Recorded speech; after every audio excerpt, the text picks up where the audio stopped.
से कुछ सवाल ले लेते हैं, वहाँ पे भी हमें काफ़ी सवाल आ रहे हैं। तो राकेश महाजन का सवाल है वोडाफोन आइडिया पर। हालांकि इन्होंने बताया नहीं कि कौन से भाव से इन्होंने खरीदा है। तो लक्ष्मीकांत जी आपके पास आना चाहूँगा, स्नेहा जी आपके पास ही आना चाहूँगा। ज़रा वोडाफोन आइडिया का चार्ट देखिए और बताइए कि यहाँ पे क्या किया जाए। हम देख रहे हैं कि पिछले कई सेशन से 7-8 सेशन से तो थोड़ा साइडवेज में ही अटका है, और ब्रॉडली भी देखें तो कोई बड़ा मूवमेंट नहीं आया है। जब पिछले साल के हाई से हम देखें, तब से जो टूटा था नवंबर दिसंबर तक, उसके बाद से थोड़ा सा ऊपर आया, थोड़ा सा नीचे आया, कोई बड़ा मूवमेंट नहीं आता हुआ दिखा है। तो यहाँ पे आपकी क्या राय बनती हुई दिख रही है?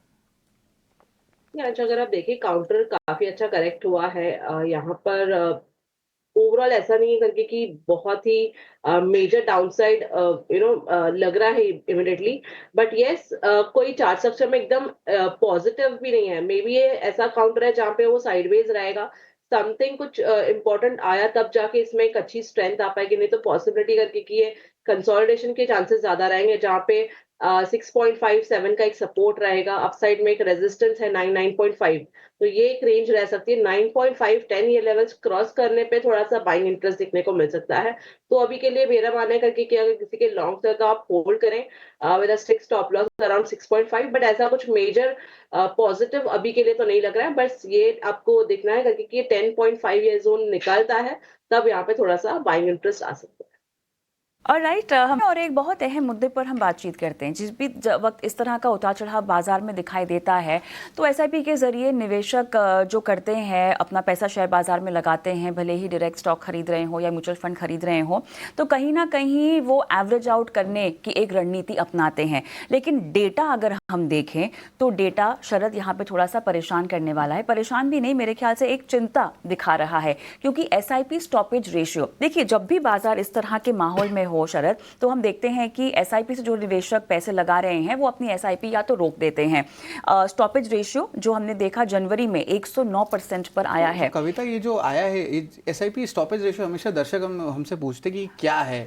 अभी थर्ड हाईएस्ट लेवल्स पे आया, 109 आया। पॉज कर देते हैं, पॉज कर देते हैं अपनी एसआईपी, या बंद भी कर सकते, बंद भी कर सकते, मतलब एसआईपी का पैसा वो नहीं डाल रहे हैं, वो रुक गए हैं या अपनी एसआईपी उन्होंने बंद कर दी है। अब ये इस भी वजह से हो सकता है क्योंकि बहुत सारे लोग अब डायरेक्ट प्लान्स खरीद रहे हैं। डायरेक्ट प्लान्स आप जब खरीदते हैं तो आप किसी भी प्लेटफॉर्म पे जाते हैं, ऑनलाइन क्लिक दबाया एसआईपी शुरू होगी, क्लिक दबाया एसआईपी बंद हो गई। आजकल तो वही इन्वेस्टर्स के अपनी खुद की नॉलेज इतनी बढ़ गई है कि खुद ही कर रहे हैं। एग्जैक्टली, और इसीलिए हम देख रहे हैं कि 109% जनवरी में, 82% नवंबर में देखा गया, तो दिसंबर में माफ कीजिएगा 82% देखा गया था, और सितंबर में लगभग 60% के आसपास स्टॉपेज रेशियो था।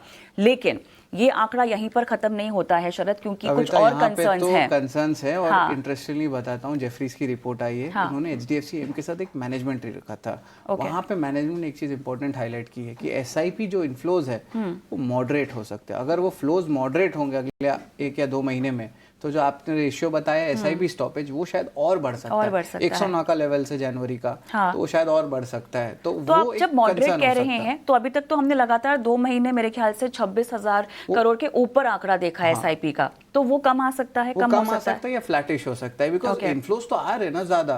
तो ऐसा नहीं कि बहुत ज्यादा नीचे गिर जाएगा, बट स्टेगनेंट रह सकता है। लेकिन इनफ्लोज बहुत आ रहे हैं, एनएफओज थोड़े कम हो गए हैं। लेकिन mid cap small cap indices के 6 महीने के मैंने डेटा देखी, फ्लोज गिरा ही नहीं है। तो एचडीएफसी मैनेजमेंट ने यहाँ पर क्या ट्रिगर्स बताए हैं, इसके पीछे क्या वजह बताए हैं?